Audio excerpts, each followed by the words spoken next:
ദൈവനാമത്തിന് എപ്പോഴും മഹത്വമുണ്ടാകട്ടെ. ഈശോയിൽ സ്നേഹം നിറഞ്ഞ പ്രിയ സഹോദരരെ,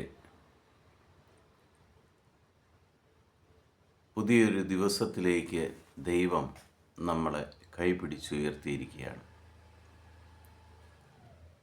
ഇന്നത്തെ ദിവസം നിങ്ങൾക്കൊരനുഗ്രഹമായി മാറുവാനും നിങ്ങളുടെ എല്ലാ പ്രവൃത്തിയിലും ദൈവിക ചൈതന്യം നിറയുവാൻ സർവശക്തനായ ദൈവത്തോട് പ്രാർത്ഥിക്കുന്നു.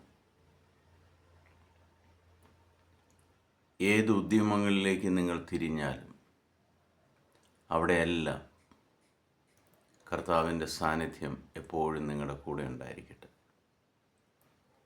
ഇന്ന് നമ്മൾ ശ്രവിക്കുന്ന തിരുവചന ഭാഗം അപ്പസ്തോല പ്രവർത്തനങ്ങൾ 4-ാം അധ്യായം 12-ാം തിരുവചനം. ആകാശത്തിനു കീഴെ മനുഷ്യരുടെ ഇടയിൽ നമ്മുടെ രക്ഷയ്ക്ക് വേണ്ടി മറ്റൊരു നാമവും നൽകപ്പെട്ടിട്ടില്ല. യേശുക്രിസ്തുവിൻ്റെ നാമമല്ലാതെ ആകാശത്തിന് കീഴെ വേറെ ഒരു നാമവും നമുക്ക് രക്ഷയ്ക്കായിട്ട് നൽകപ്പെട്ടിട്ടില്ല എന്ന് വളരെ വ്യക്തമായിട്ട് സുവിശേഷൻ ഈ സത്യവേദ പുസ്തകത്തിൽ വളരെ വ്യക്തമായി പറയുകയാണ്.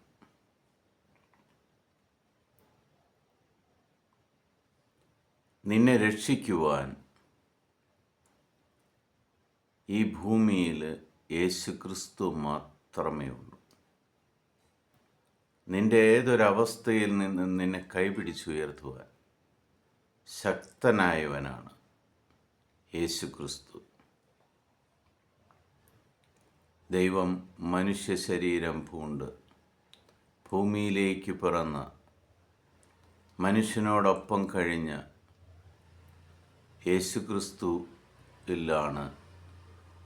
നിൻ്റെയും നിൻ്റെ കുടുംബത്തിൻ്റെയും രക്ഷ.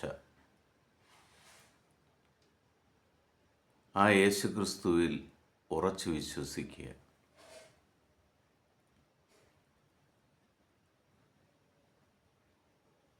മറ്റു നാമങ്ങളുടെ പുറകെ പോയി നിൻ്റെ ജീവിതം നശിപ്പിക്കുന്നതിന് പകരം യേശുവാണ് ഈ ഭൂമിയിലെ ജീവിക്കുന്നവരുടെ ദൈവം എന്ന് ഉറച്ചു വിശ്വസിച്ചുകൊണ്ട് ആ യേശുക്രിസ്തുവിൽ അടിയുറച്ച് ജീവിച്ചാൽ നിൻ്റെ എല്ലാ പ്രശ്നങ്ങൾക്കും എല്ലാ ബുദ്ധിമുട്ടുകൾക്കും നിൻ്റെ ജീവിതം തന്നെ രക്ഷപ്പെടുവാൻ ആ യേശു നിന്നെ സഹായിക്കും. പിതാവായ ദൈവത്തിൻ്റെയും പുത്രനായ യേശുക്രിസ്തുവിൻ്റെയും പരിശുദ്ധാത്മാവിൻ്റെയും കൃപയും അനുഗ്രഹവും ജ്ഞാനവും കരുണയും എല്ലാം നിങ്ങളുടെ മേലും നിങ്ങളുടെ തലമുറകളുടെ മേലും നിങ്ങളുടെ ബിസിനസ്സിൻ്റെ മേലും എന്നും എപ്പോഴും ഉണ്ടായിരിക്കട്ടെ. യേശുക്രിസ്തുവിൽ നിങ്ങളുടെ ജീവിതം അനുഗ്രഹമായി മാറട്ടെ. ക്രിസ്തുവിൻ്റെ സമാധാനം എപ്പോഴും നിങ്ങളുടെ കൂടെ ഉണ്ടായിരിക്കട്ടെ. ഈശോ മിശിഹായ്ക്ക് സ്തുതിയായിരിക്കട്ടെ.